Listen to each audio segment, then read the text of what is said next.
Welcome to the Bigger Cash Flow podcast, where we interview business owners and real estate investors that share tips and tricks on how to grow your cash flow and reach financial freedom.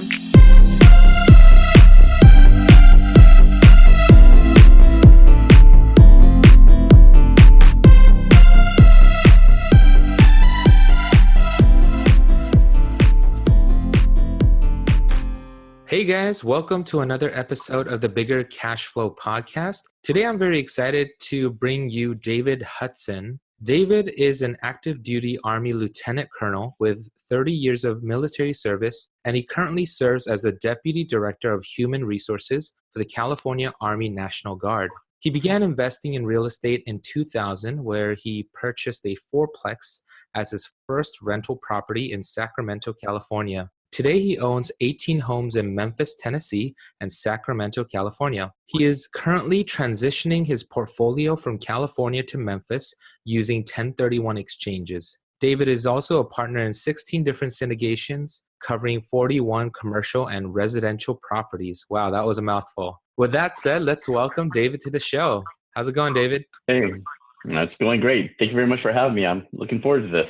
Yeah. So David and I connected about a year ago when I was very new to Bigger Pockets, and I was researching different meetups to attend. And there was a meetup in San Diego that David was attending, and he was asking around if anybody wanted to carpool with him from Orange County down to San Diego. So I thought it was a great idea to get in a car with a total stranger for 2 hours. And it was awesome because, we talked shop about real estate, and I learned a ton because David had already been an experienced investor, and I was just, drinking from a fire hose, learning from him. And I'm really excited to have David on the show and share his story with our listeners. So David, can you please tell us a little bit more about yourself and what you're currently doing to create cash flow? Sure. Like you mentioned earlier, I started in in the year 2000, looking to make a better retirement. I was an E5 in the military, so basically a junior enlisted side before I got my commission. And I just didn't think I was going to have a good retirement. So I was looking for ways to get some passive income, and I had no clue really of what I was doing. I'm not like you were when you started. So you seem pretty squared away and you know what you're doing. I was just thinking, hey, I've got to do something. And so what I did was I went out and found a buyer's agent here locally in Sacramento. And buyer's agent, somebody who just basically helps buyers only. And we talked for a while, and she had come out and said, well, hey, here's this fourplex in downtown Sacramento. It needs a lot of work. The owners are both lawyers who are getting divorced, and they're trying to push off all their properties. So we went and looked at it, and it's basically a square box, 2 units on top of 2 units. And I'm like, okay, well, it looks okay. I mean, they're paying rent. She's telling me yes. Gave me a little bit of information on, the tenants that were living there, and mentioned that the next door neighbor was the property manager and handling all the repairs and collecting the rents. So we start looking at the tenants a little bit and walking through the units, and the units were pretty much trashed. All lower income tenants. They were economy type units. And basically I ended up paying $90,000 for the place. They were renting for $450 at the time. Bought the place, had to end up evicting basically all of the tenants over the first year and start to rehab and put new tenants in. So I learned the eviction process here in Sacramento pretty quickly. Wanted to start doing rehabs myself. I found out the neighbor was not doing great rehab. She didn't really know what she was doing. It's just like, we need to paint the place. You just go buy whatever paint and, paint a wall and hopefully everything matched. And so same thing with repairs, something would break, the sink would get clogged. She would just kind of like take the whole thing apart and kind of fumble and glue pipes back together that should be screwed or tightened, things like that. It was just a mess. So basically I bought it. It took me about 3 years to kind of learn what I was doing and turn the place around. And eventually I had good tenants, and I've actually held that until recently. So that's how I started. And initially, or actually right after that, I purchased a condo. I wanted something else for a family member. And so we bought a condominium, and luckily that turned out better. We moved a family member in, and she actually lived in there for 10 years. So that turned out to be a really good deal. The condo I paid $40,000 for, 45 actually, and put a couple $1,000s of rehab into it. She lived in it for 10 years, charged about $800 for rent, so it wasn't too bad. returns are actually good. And I'll sell it this year. I'm getting ready to list it. I'm going to list it for about $200,000, maybe just under, like 195. Oh, wow. Uh, Those are some yeah, so excellent it's a really numbers. good return. Yeah. The numbers are great over the time. I bought that in 2000 also. Like, so the condo I'll sell, this year. I'm just touching it up, doing a couple last minute things to it. I'm actually kind of house hacking a little bit. I'm living in it right now while I finish doing a little bit of rehab so I can do it at night after work. But I'll sell it as I'm leaving to move to Memphis here soon. So Yes. let's unpack that just a little bit. So it seems like you bought your fourplex, and did you live in one of the units, or was it totally an The investment? fourplex I did not. Yeah, that was just a total unit. So that was my first purchase. Again, I just was looking for something that I could fix up and kind of work on my own. Had issues with all the four tenants and all at the same time, luckily. So I was able to kick out one at a time and then bring in new tenants. And so basically I'd go over there and kick people out. One unit would be vacant. I'd go buy paint and all the stuff to repair it and fix it up. I really didn't use other handymen or other people. I did all the work myself. And I just decided from the beginning, anytime a repair needed to be done, I would go buy the tools. So I did have enough income, being a junior enlisted soldier or an NCO, being able to go out and afford, a snake. So I started with like a little hand snake. So they clog the sink or clog the shower. I went out and bought a little, a snake that goes on your drill. So it's like $30 and you connect it to it. You can snake out and pull out the hair or whatever's in the lines. So when it was time to paint, I didn't have a ladder. So I'd go out and buy a ladder. I'd go buy out all the paint equipment, things like that. So every time I needed to do something, except for big things like tile floor, I didn't start doing my own tile until I had the place for 5 or 6 years. I would go and learn how to do it. Read the Home Depot has about a 400-page book, the orange book of all the repairs, how to repair everything in your house. So I went and bought that. I'd read through that, kind of like we can use YouTube now. Say, how do you paint a room? All the basics and learn like that. So I basically started learning to do everything on my own. Obviously, it wasn't the best quality to begin with, but over time I've gotten better and better, and I still just go out and buy all my own equipment for everything that I do and do most of my rehab.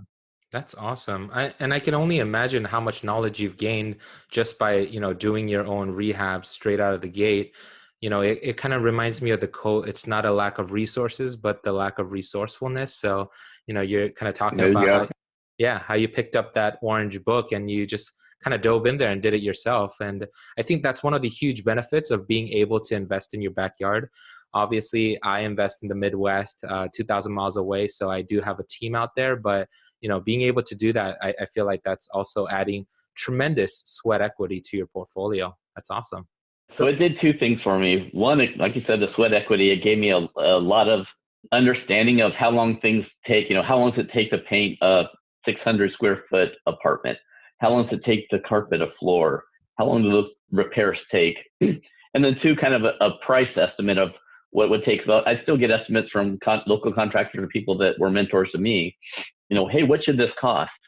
So now that, I'm transitioning all my portfolio to Memphis, when a repair estimate comes in for something, I look at it and if I think it's high, I'll get in touch with a property manager and say, okay, in my experience, painting an apartment should probably be about $1 a square foot, or painting a house, $1 a square foot.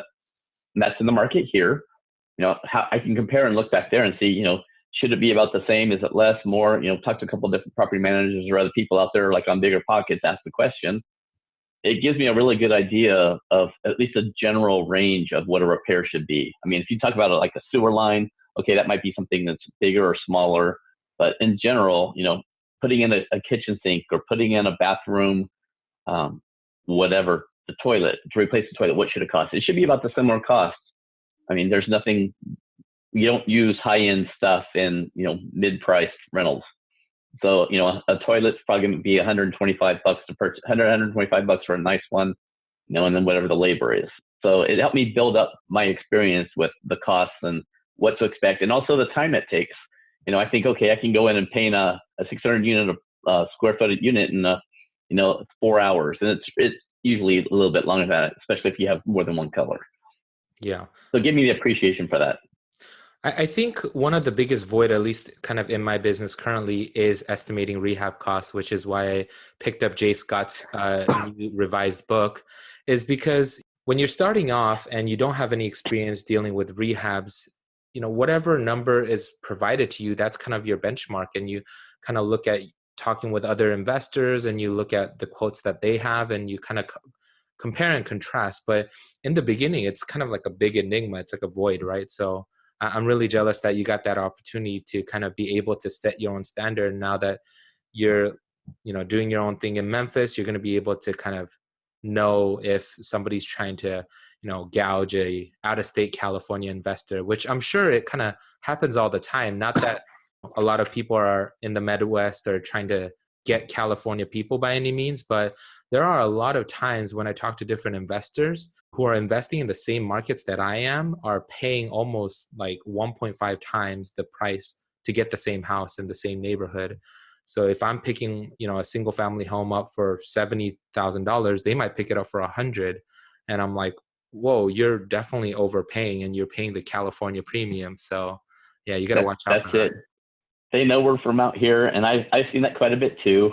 The prices that I expect would be lower, should be lower. I'll call one property manager out there when I think it's too high. Another one will tell me, hey, I would have charged you about this. But getting the education, okay, I'm gonna end up paying more probably for a little bit here more as I grow. I don't go down. As I get more experience and I know more about it, especially like being an out-of-state investor, I'll know better. I'll know what it should cost. I could say, hey, well, I only paid this last time when I had to do the same repair. And then the education is humongous. The Jay Scott's book, I was just looking around because I thought I had it here. I just got it last week. I had it shipped from Amazon. It's in the front seat of my car because it's not right here. But I always carry a book with me. I don't read it enough as I'd like to. But Jay Scott's book is one I just got last week. And so I started flipping through it and kind of looking through it and just trying to get a good idea of what it's going to be like and how much I should be paying for things for back in the Midwest also. I'll have to sit down and get through the rest of it after I finish reading another book I'm reading right now. Nice. No, that's awesome. And speaking of education, how long would you say took you from, okay, I decided that I want to invest in real estate from all the other asset classes to, diving in and buying your first fourplex? Was there kind of like a lag time or, what was that education phase like? No, there was no education. I just jumped right in. I should have done a little bit more, but I'm being in the military all my life, my adult life at least. It's basically, hey, I need to figure out something better for my retirement. I get a good pension, but I would say within 2 months, I didn't do a lot of research. There really wasn't much of the internet around then. It was hard to find stuff. It was slow. I just basically went and talked to this buyer's agent, like I said, and hey, I'm looking to get some rental property. I need to do something. What's out there? And I would say within 2 months from the time I started talking to her, I was closed on this fourplex. Oh, wow. That's awesome. It was quick. Yeah, I just jumped right in. And education is what I would recommend for everybody. Don't just jump in. You can jump in if you got a little bit of experience and you'll figure it out, but it's just going to cost you more in either time, repairs, costs or prices, because the prices will be higher. I found, especially even here, you go talk to a contractor, the contractor knows you don't know anything about painting, for example, and you need to have your place painted. The price is going to be higher than somebody who's got a little bit of experience. Same thing with a plumber, same thing with most people. You go out and, hey, how much does it cost to paint this thing? Well, how soon do you need it? When are you looking to get done? I don't know. I just bought this place. Okay. 600, let's see, $1,000, so, 50% more than at least than what it should have cost. Yeah. So get the experience. Yeah. No, I think that's really important. And I also like to make a note that there is a fine balance between action and inaction because the lack of education. It's great that you dive in so you don't get into paralysis by analysis. But on the other side, if you jump in too quickly, like you mentioned, you may kind of burn yourself not knowing some of the costs, some of the neighborhoods and some of the ARV and things like that, which I guess is a great segue into the concept of turnkeys. If you don't mind sharing with our listeners, because this is how you and I met, right? We actually went to a turnkey meetup in San Diego. And this concept was relatively new to me of being able to invest in a market 2,000 miles away, and you have a team that's already built, and they handle the acquisition, they handle the rehab, the tenant placement, and the overall property management in the long run. So it's kind of like a done for you concept. Can you kind of tell us a little bit more about, you have already experience in Sacramento, what kind of transitioned you into turnkey, and would you recommend that as an option to other out-of-state investors? So yes, I think it's my personal opinion, and there's going to be everybody's going to have a different opinion about turnkey. And I've been doing this long enough to know that some people really like it, some people really hate it, and there's some people in the middle. I decided just over 5 years ago to look at another market because I've been an investor who times the market in California, Sacramento. I bought 2 or 3 properties every time that the market goes down.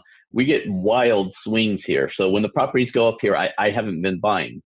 So I bought around 2000. I bought some in 2005, 6, some in 2009, 10, and about 2013 again. So I'm a very patient person. I wait. So in all those gaps, about 5 years ago, I decided, hey, I need to get more homes. I need to grow faster. So I started looking around. So just like everybody else, start looking at websites, start talking to other investors. And I looked at Kansas City, Indianapolis, Ohio, Memphis, Texas, Florida, Atlanta, all the big places for turnkey. And I really didn't know what turnkey was. So basically, I kind of focused on the area I wanted to be in first. So I decided, after doing research on all those cities and some others, Memphis would be a good spot. Memphis has a very high percentage of renters. FedEx is in Memphis. If you ship anything FedEx, it's going to go through Memphis at night and out the next day. But big St. Jude's Hospital and University, Nike's got a factory there. So it had a lot of good things going for it. And then the returns were really good. I was able to get, price to rent ratio, we're talking about a 1% right now. Back then I was able to get 1.25 and maybe a little higher on several of the houses. So I started looking at just buying a house from an agent. So what I really did was I sat down and said, hey, I'm making a flight. I'm going to make reservations for a flight out to Memphis in 30 days. And in that 30 days, I spent a couple hours a day. I mean, I know I spent at least a couple hours a day, weekends, 6 hours a day, looking at, what parts of Memphis do I want to invest in? Where's all the MLS deals? Had like 3 agents. And then I found out about turnkey. All of a sudden I'm like, turnkey, well, what's that? And that's actually when I started learning about turnkey really well, instead of just hearing about it. So I think I talked to every turnkey company in Memphis. And then I made appointments while I was there to visit with 3 or 4 of them.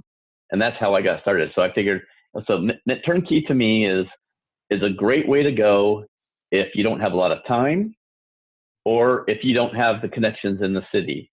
I think I'm pretty well connected in Memphis, and I still find that turnkey has a better return than what I get with my MLS or wholesale houses that I've bought out there because of the rehab and the markups.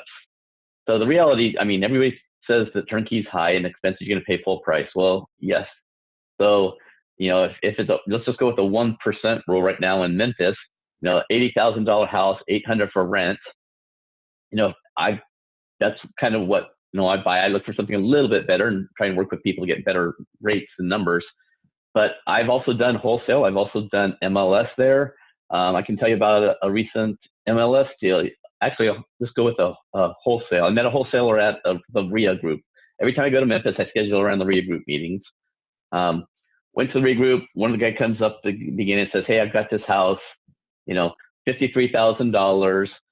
Here's a little bit about it. It's in my favorite zip code, which is 38128 in the top right of Fraser, next to Bartlett, not between Fraser and between there and Bartlett. The guy said, $53,000. Didn't have a clue who he was, didn't know anything about the house. I texted him and said, hey, can you meet me out in the hallway after he was done speaking? So we started talking about it. He didn't know who I was, trying to figure it all out. So I said, well, hey, I got a property manager who also does rehab stuff. This is his name. And he immediately said, well, that's who does all the management of my homes. I know him really well. Let's work out something. I'll give you the key. You guys can go out and take a look. End up going out there with a property manager, rehab guy. he gave me an estimate about $7,000 to get it rented. Then I went and got a loan afterwards. So basically, I was all in for 53 to buy it. I spent about $8,000. I paid the property manager a couple thousand for the property management to get it going. It appraised at like 65, 70, like 53, like almost 70, it was $68,000. So basically, what happened was I got about 8 to 10% in equity. So I had like $5,000 or $6,000 versus the appraisal compared to what I paid for it.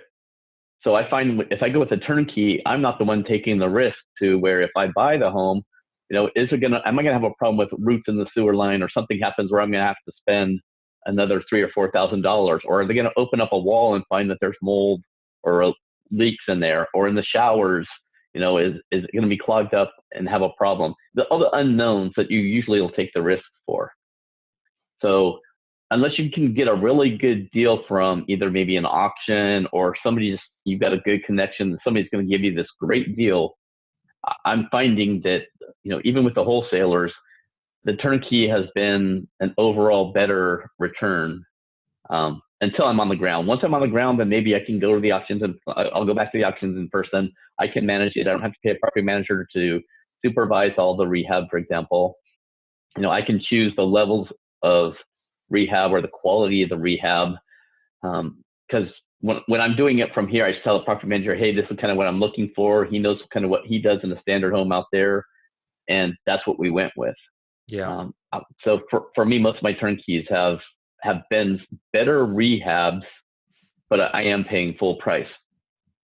Yeah, that's a very interesting perspective because, when I talk to newer investors, they tell me, hey, Bo, turnkey's awesome, but I feel like I'm paying market prices, which you are, but you're not doing all of the work. And like you mentioned, you're not taking on all of the risk, right? There's the risk that you may have bought it at the wrong price and the rehab budget is overblown and you might not even get it to appraise. So there are 3 areas of risk that you're exposing yourself to compared to a turnkey if done right. And this is the key factor, right? You have to work with the right provider, because I've worked with 4 turnkey providers and I would probably only recommend 2 of them. So exactly. Yeah, you have to work with the right provider. And if done right, then like David said, you're kind of financing all of that rehab through a loan because, the roof, the CapEx, all of these big ticket items are going to be, financed and bundled up in your loan. So I think that's a huge benefit. Do you see any pitfalls or mistakes that out-of investors might often fall into when working with a, out-of-state turnkey provider? Yes, not going to visit the location. I'm always going to tell the investors, go check out the area. I mean, you don't know. So that's my very first thing. If you can get out there, if I understand some people, maybe if you're a doctor or lawyer, something where you're very busy, something like that, then you're going to have to do a lot more research on the companies, go into bigger pockets, go onto other sites, talk to other investors, get a dozen or more reviews from people that you can talk to if you can't actually get boots on the ground before you buy your first property. Yep. Property inspections is a must. Anytime you buy, even if it's a turnkey, I work, and we can cover this later, but I work with many investors every single week that are buying turnkey in other cities and states. And I always tell them, get an inspection. It's going to cost you $300 to $400. But every time I've had somebody do an inspection, even though it's turnkey, I've got 7 houses out there under contract right in Memphis right now for other investors that I'm working with them on or mentoring them on. And they've all got property inspections, and all of the property inspections have been, $1,000, $2,000. One had a water leak that we didn't know about. And I'm waiting for a bid on that. But the $300 to $400 you spend on a property inspection, one's going to give you peace of mind. It's going to give you photos of the house, and it's going to tell you specifically what's wrong with the house. And all the turnkey companies that I've talked to or worked with, I've gone and said, okay, well, here's the inspection report. What do you think about this? And all of them have gone in and fixed everything that's been done or that's been noted. So to me, property inspection is probably one of the most important parts when you're buying. Yep. You have to trust but verify as well, right? Because that's it. Yeah, a lot of these turnkey providers sweet talk you, but you never know whether they do it knowingly or unknowingly. There might be some things that you uncover during the property inspection that you need to bring up to them. And a $400 property inspection fee might help reduce your purchase price by $1,000, or even let's just say $500. Then you've already offset the cost of your property inspection and given you that peace of mind and comfort knowing that a separate third party is giving you information about this, right? So one of the comments that I get all the time is that a lot of investors are fearful of investing outside of their backyard. And to me, I was able to get over that hump because I'm working with a broker or agent, I'm working with a home inspector, I'm working with a lender. So they are another third party that is underwriting your deal and making sure that it's an area or type of property that they'd like to invest in. And lastly, you also have your property manager. So, if you're working with a turnkey provider, some of these parties might be the same. But in terms of getting over that fearfulness, a lot of things have to go wrong for, 3, 4, 5 people to collude against you and tell you something false for them to purposely like screw you over, right? So I think that's an easy checklist. If you have, 3, 4 different people telling you the same thing, then it's kind of confirming those facts. What are your thoughts on that, David? I totally agree. First thing is you just mentioned property manager. To me, that's the most important part of a turnkey. I mean, the house, you're going to buy the house once, you're going to deal with the property manager every month. So whoever the property manager is, that's, to me, what you really need to focus on. Obviously, yes, make sure the house is in good shape, make sure that they know what they're doing. But the property manager is going to be the one who sets the rents. The property manager is going to be the one who talks to the tenants. They're the liaison. They're the ones who's going to relay information to you. They're going to be the ones who make sure that the filters are being changed in the AC and furnace units. They're going to be the ones who make sure if a tree falls on the house. They're going to be the one who reaches out to your insurance company or at least gets that going. Property managers is definitely the way to go. You want to validate. Trust but verify, like you said. Reach out to several people, get several reviews, check Google reviews, check Yelp, check Bigger Pockets, check several different places. Don't look at just one place and 3 reviews. It's too big of a deal. If you're going to hold the property for 10 years, you're going to hear from that property manager a minimum of 120 times. Yeah, I totally agree with you. So right now you're working a full-time job and you have 18 homes in Memphis and Sacramento, and you're also a partner in 16 different syndications. If you had to kind of take a guess, how much time a month are you spending on managing your rental portfolio and some of, I guess, the administrative tasks that might come with it? And how do you manage that? Actually, I love it. It's kind of like another full-time job for me. I probably spend, just on my own portfolio, taking your question, my own portfolio, checking the monthly statements, working on taxes, making sure any repairs, all that stuff's being done.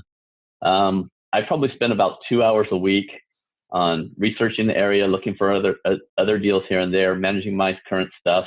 Yeah, a minimum of 2 hours a week. It's really not that hard, just making sure the statements come in.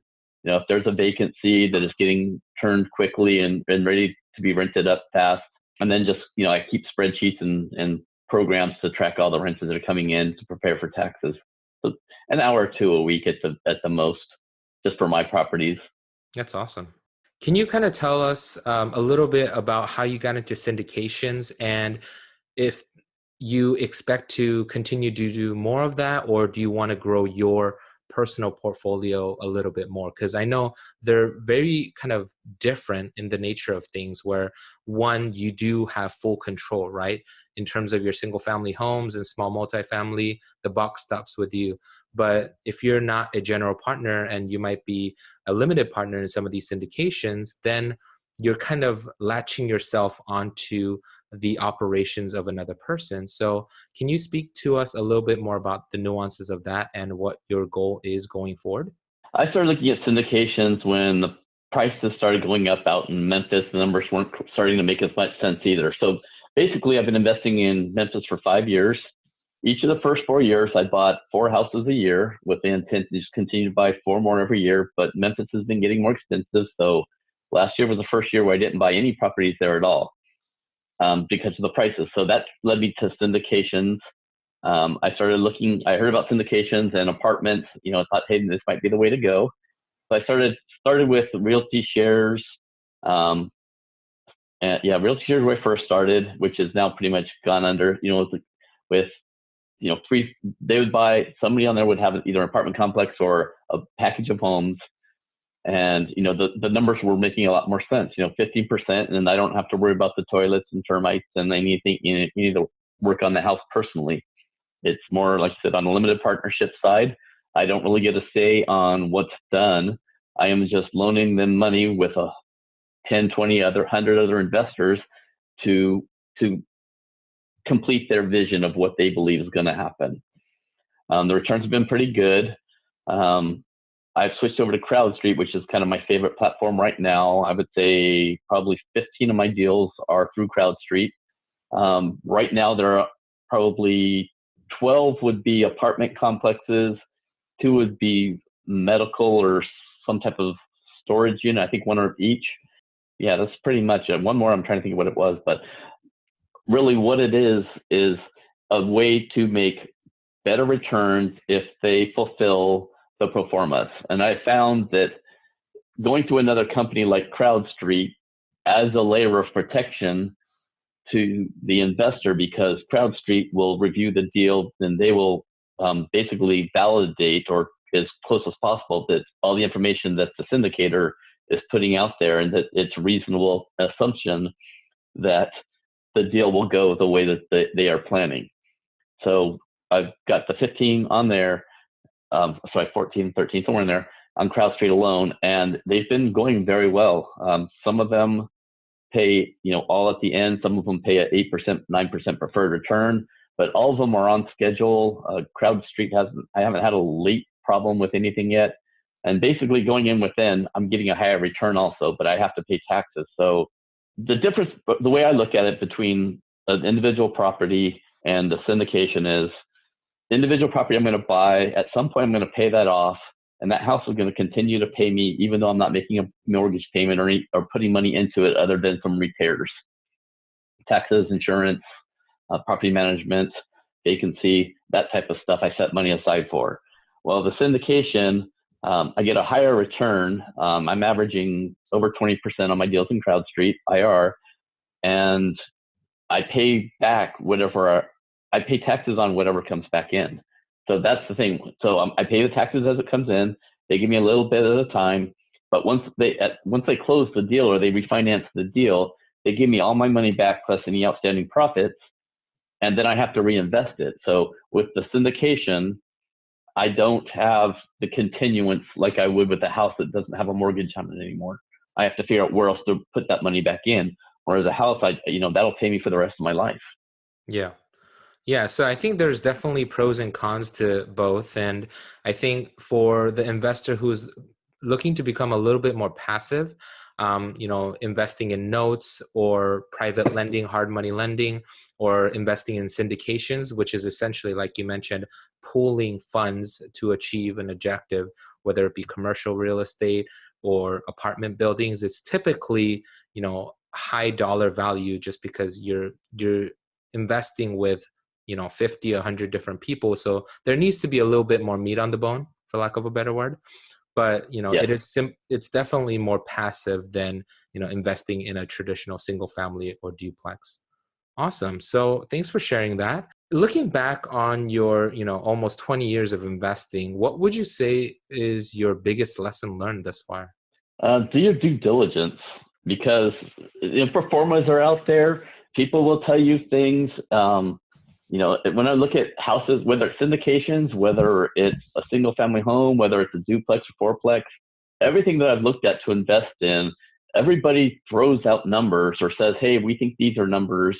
And really, until a deal goes full circle, you really don't know, what those numbers are really going to be like. So to me, lesson learned, and what I tell new investors often is do your due diligence. Don't take forever, analysis paralysis. You don't want to get that far, but do enough to understand what you're getting into and what are the consequences. Because, I mean, a new investor, I mean, I meet with people all the time, and, I talked to a guy yesterday, a college guy, just graduated, starting a new job at a hospital, and, he's like, well, where do I start? How much is too much? How much is enough? I mean, where do I go? I mean, if you're going to take $20,000 and put it into a turnkey property in another state for $80,000, that's $20,000 that a 23-year-old is probably spent, a year or two scraping by to collect.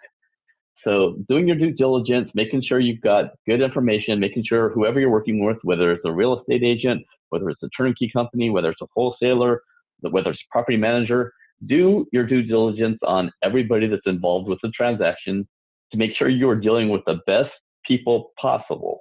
So we're nearing the end of our show, and one thing I'd like to ask our guests is, if we were able to rewind the clock, so to say, what would be one advice that you'd like to give to your younger self, let's say in high school? So going back, I was kind of like thinking back to high school, and when I came out of high school, I was nowhere ready near to invest. So I kind of was thinking about this guy. I actually did meet with a 23-year-old guy coming out of college yesterday, and I was thinking this probably be more applicable because coming out of high school, it was really tough for me. I was like, what was I doing when I came out of high school? I obviously went right into the military, joined the Marines, and shipped away a month after high school. But really, what I would say, whether it's high school or college, determine what it is you want to do and why you want to do it, and then set goals. Don't just go and say, hey, I'm going to go buy a house, or I want to house hack a duplex or a triplex, or get a 4-bedroom house just because. Do a little bit of research, figure out what it is you want from that. What is the goal, or what is the end state? If you think, hey, I want to buy a house and house hack 2 of the bedrooms, okay, well, why? What is it you're going to do? I mean, do you want to start building your portfolio so that in the future you can work less? Figure out what it is you want to do and come up with a plan. Don't just rush into it. If it was me, I would go back and say, hey, what is it you want to do? Where do you want to be?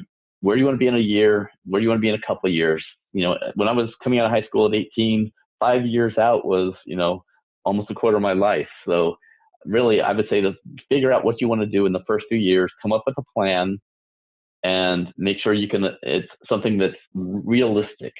I'm not going to go out and buy 5 houses in the first year. Figure out, do a little bit of research. How am I going to do it? How am I going to pay for it? Where are they going to be? That's really what I would be looking at. Yeah.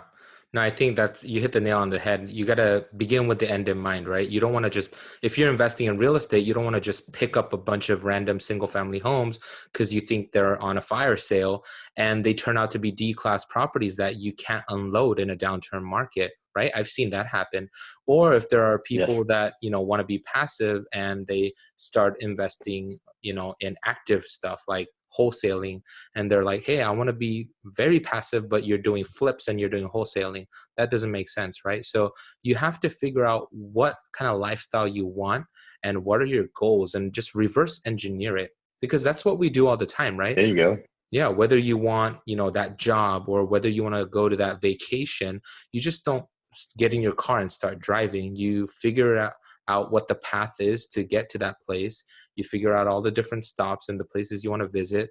And of course, you got to take time to, smell the roses and enjoy the scene. You don't want to just start off by randomly driving, because you might take the wrong turn. It might take you twice as long to get there, and you cause a lot of headaches for yourself. So I think, like David said, you want to begin with the end in mind and just plan things out. I think that's so important. I can add, I would say get a mentor, not the $20,000, $30,000 mentor. Yeah. Go to your local meetup, go to your local RIA meetings, go to whatever type of group meetings, just search for them. They're out there. Find somebody that's, got some experience, that's done at least a couple deals, and just try and learn from them. I always find that when I go to a couple of RIAs here, and there's also a couple of meetups that I attend pretty regularly. There's people like me out there I'm more than willing to pay it forward and pay it back to people that are growing and starting out now. I literally sit down or talk to at least 2 to 3 people a week for over an hour, and trying to give them some idea of what they want to do. I don't just come out and say, okay, I got $20,000 and go find that D-class property that, the performance says I'm going to earn 16%. So I'm going to go buy this house because I think I can get a loan now. Find somebody who's been there and done it. Spend some time with them. As long as you're not asking too many questions or trying to take hours of their time, if you want to, everybody's going to be different. I'm willing to sit down with an investor, talk to them for, an hour once a month or something like that. I don't have a problem with it. I want to help people, stop them from making bad mistakes when they're starting off early, because I was there years ago. I think, our listeners are like, okay, when is David going to give us his number? We're ready to reach out. No, I think that's awesome, because when I first started, I didn't know what the heck I was doing. And to my surprise, whenever I reached out to different investors on Bigger Pockets or even Facebook messaged them, back then I thought that was kind of stalkerish, but I was so desperate for knowledge, and I was so desperate to learn about this because I was so passionate about real estate. But to my surprise, a lot of people were very receptive, like David. I talked to David for about an hour last year, I remember. And it was right at the point where I was trying to figure out what market I should invest in, what are some pitfalls with turnkey providers, and et cetera, et cetera. And kind of David shared his experience, and he was very candid with me. So, I echo what David is saying. Reach out to different investors, go to these networking events, and just put yourself out there, because action without knowledge is dangerous, but knowledge without action is useless, right? So if you just sit on a bunch of knowledge and don't take any action, that's just going to go to waste. So you want to put yourself out there and talk to different people, and you're going to at least progress slowly, one step at a time. Thank you, David, so much for kind of pouring out your knowledge. I'm sure our listeners have benefited tremendously. So if our listeners want to get in contact with you and learn a little bit more about what you do, how can they do that? Easiest way is probably by email. My email is LTC, which is my military rank, Lieutenant Colonel. My last name, HUT, like Tom, SON, @hotmail.com. That's probably the easiest. Start there, or LinkedIn. I'm on LinkedIn also. So pick one of those two, and if it works out and everything like that, I don't mind giving out. Like I said, I'm willing to spend 3 to 4 hours talking to investors. If they're truly interested, I'll answer questions. Every day I respond to all my emails. That's probably the two ways: LinkedIn and the email. I'll be happy to respond. Awesome.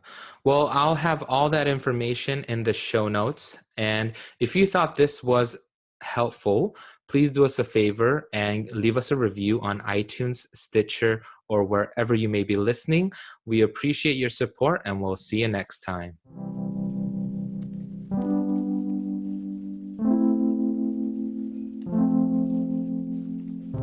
Thank you for listening to the Bigger Cash Flow podcast. Please remember that opinions of the guests are their own, and nothing on this show should be considered personal or professional advice. Please consult your tax, legal, or financial advisor for personal advice that fit your unique situation. See you next time.